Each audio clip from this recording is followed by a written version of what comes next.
재생에너지 발전 비중이 8%도 안 되거든요. 왜? 아무것도 안 했으니까. 대한민국 경제 희망을 끊는 일이에요. 우리나라에 선택의 여지가 없다는 겁니다.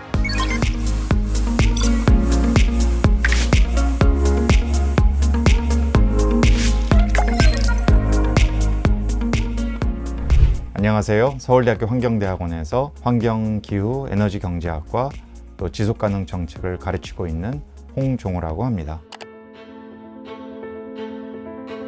아무래도 이제 과거에 비해서는 경제활동을 인간이 많이 하면서 그에 따른 부작용이 자꾸만 생기게 된 거예요. 자원을 우리가 많이 채취해서 고갈의 문제가 생기지는 않는지, 대량 생산, 대량 소비 뭐 이런 게 되면서 자꾸만 환경이 훨씬 더 큰 규모로 오염이 되는데 이게 또 우리한테 굉장한 불편함을 가져다 준다. 예를 들어 1950년대에 있었던 런던 스모그 사건이라든지 이런 것들은 극심한 대기오염으로 수천 명의 사망자가 도시 내에서 발생하고, 최근에 이제 인류가 당면한 가장 큰 문제인 기후변화, 이제는 경제활동의 방식을 좀 달리 해야겠다, 좀 집중적으로 연구할 필요가 있겠다, 이제 이런 문제의식이 생기게 된 거죠. 그러면서 이제 경제학 중에서 환경경제학이라는 분야가 태동되고 점점 분야가 커져 왔다.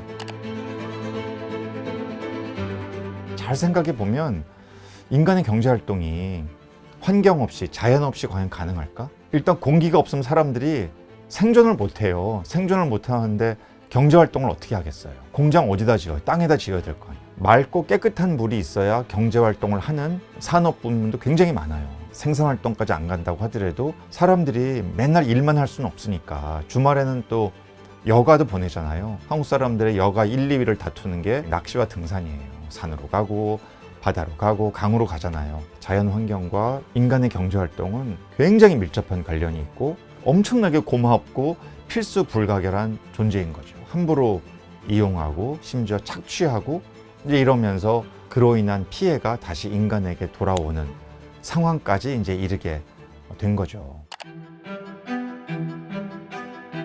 탄소는 글로벌 오염물질이라 내가 배출하건 남이 배출하건 똑같아요. 미치는 피해는. 그래서 이 문제가 복잡하기도 하고 심각한 거예요. 원료의 추출부터 운반, 공정, 생산, 유통, 소비, 폐기물 처리, 재활용, 이 모든 과정에 걸쳐서 최대한 탄소 배출을 줄이자. 이런 것이 지금 글로벌하게 일어나고 있는 움직임이에요. 이런 걸 우리가 순환 경제라고 말하고, 국가적 차원에서도 유럽은 노력하고 있고, 미국도 그런 길로 들어서고 있고, 기업들도 이렇게 하고 있어요. 우리가 잘 아는 유럽의 덴마크, 오스트리아, 독일, 영국 이런 나라들은 재생에너지 그 비중이 굉장히 커지고 있는 나라거든요. 이런 나라들 한순간에 된 게 아닙니다. 뭐 모든 여건이 좋아서 그렇지 않아요.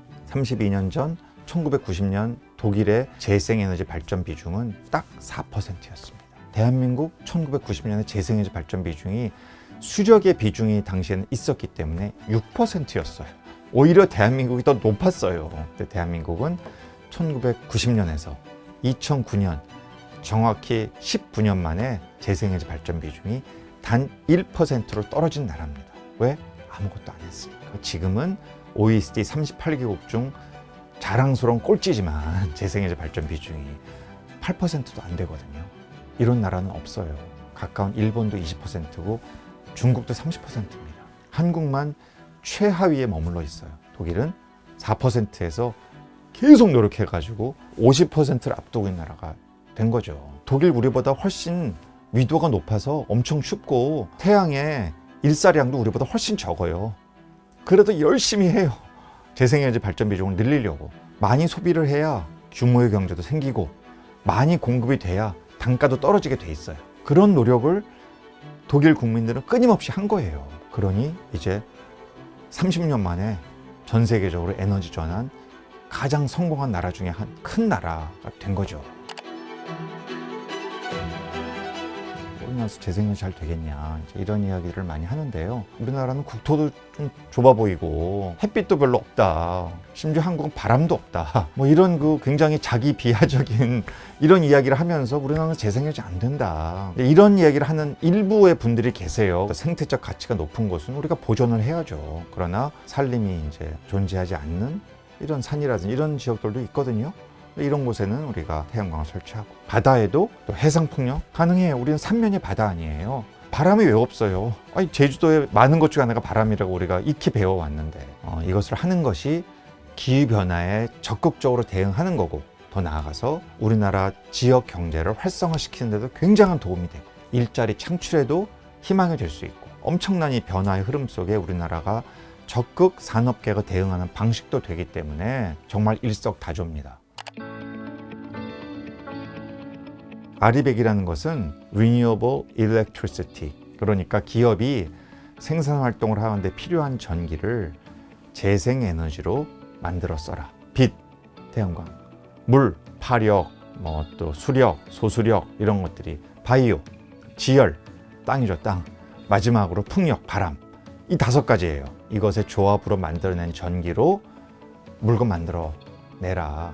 2014년도에 시작됐거든요. 전 세계를 이끄는 글로벌 기업들이 너도나도 가입을 하는 거예요. 대표적으로 우리가 잘 알고 있는 전 세계 시가총액 세계 1위인 애플 같은 회사에 가입돼 있는 거예요. 그래서 뭘 하냐 하면 스스로 자체 내에서 사용하는 전기를 재생에너지로 쓰고, 또 밖에서 송전선을 통해 가져오는 전기도 재생에너지를 하고, 놀랍게도 원래 2050년까지 하면 되는데 애플은 2018년도에 달성했어요. 거기서 그치는 게 아니에요. 그 다음에 어떻게 하겠어요? 우리가 너희 물건을 사주지 않냐? 너희 회사도 RE100을 해라. 애초에 RE100 캠페인은 너희 회사 잘해라 라는 거로 시작됐는데, 잘 생각해 보면 애플이 아무리 RE100을 해도 다른 기업이 계속 탄소 배출을 하면 전 세계 탄소 배출은 줄어들지 않을 거거든요. 그러니까 애플은 자신의 영향력 하에서 탄소를 줄일 수 있는 모든 가용한 노력을 다 활용하겠다는 거죠. 한국의 여러 기업들이 애플과 거래를 하죠. 무시할 수 없는 정도가 아니고 잘못하면 시장을 뺏기게 되는 거예요. 이것이 환경 문제에 그치는 게 아니라 경제 문제가 되는 거예요. 우리나라 산업계가 여기에 적응하지 않으면 우리나라처럼 수출 비중이 높은 나라에서 물건을 못 팔면 그 기업의 경쟁력이 떨어진다는 거고, 그러면은 그 회사에서 일하기 힘들다는 거고, 그럼 우리의 다음 세대는 일자리가 없어진다는 거고, 엄청나게 큰 부정적인 파급력이 여기서 시작이 되는 거죠. 탄소 배출 없는 나라에서 하루에 전기 4시간만 사용하기, 탄소 배출 많이 생산하는 나라에서 전기 마음껏 24시간 사용. 그게 답이 저로서는 일본이겠죠. 저를 향한 조롱 섞인 얘기를 듣는 건 뭐냐면, 그래 자전거 타고 다녀, 산속에 들어가 살아, 이런 얘기하는, 저는 그런 사람 아니거든요. 날씨가 좀 따뜻하길 바랄 뿐이에요. 많이 추운 나라인데 4시간 쓰면 너무 힘들 것 같긴 해요. 그럼 깨끗한 지구에서 1년만 살기, 오염된 지구에서 100년 살기. 화끈하게 짧게 살겠습니다. 1년. 전 딸도 둘이 있는데 자기가 이제 자꾸만 나이가 들어가니까 이 다음 세대에 대한 책임감 자꾸만 생겨요. 늙었나 봐요, 이제 진짜로. 100년 동안 오염돼 있는 걸, 그러면 이제 그 다음 세대 자꾸만 생겨날 텐데 너무 마음이 너무 괴롭다는 생각이 들어요. 하나의 기술에 투자한다면 지구의 온실가스를 모두 흡수하는 기술, 산업혁명 이전의 지구 환경으로 돌려주는 기술. 우와, 엄청 좋은 질문이네요. 저는 1번 택하겠어요. 저는 사회과학자이기 때문에 가던 길 가지, 막 돌아간다 이런 거, 그런 거 용납 안 하더라고요, 사람이. 지금 만약에 탄소 흡수를 100% 할 수 있는 기술이 있다면 그걸 택하겠습니다. 우리가 지금 전 세계적으로 엄청난 에너지 위기 상황이 있지 않습니까? 러시아에서 시작된 이 우크라이나 전쟁이 엄청나게 전 세계적인 혼란을 가져오고 있어요. 대한민국이 거기에서 자유롭다? 어떻게 자유로울 수가 있겠어요? 우리는 화석 연료를 100% 수입하는 나라인데, 우리 국민들이 이걸 철저하게 인식하셔야 돼요.